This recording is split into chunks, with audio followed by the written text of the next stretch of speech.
பிரியமானவர்களே, எப்படி இருக்கிறீங்க? நல்லா இருக்கீங்களா?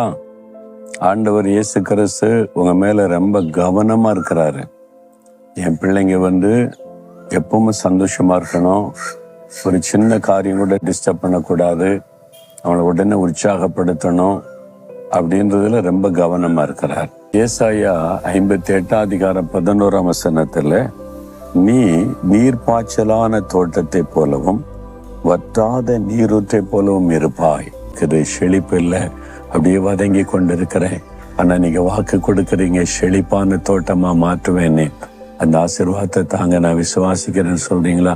அப்படி இருதயத்துல கை வைத்து, இயேசுவே, என் வாழ்க்கை பட்டு போனதா இருக்குது, காய்ந்து போனதா இருக்குது, இன்றைக்கு நீங்க வாக்கு கொடுத்திருக்கிறீங்க, செழிப்பா மாற்றுவேன்னே.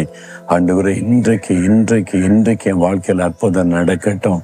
பட்டு போன என் வாழ்க்கையை செழிப்பாக மாற்றும். செழிப்பான தோட்டம் போல என் வாழ்க்கையை ஆசீர்வாதமாய் மாற்றும்.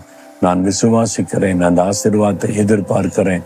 இயேசுவின் நாமத்தில் ஆமேன், ஆமேன்.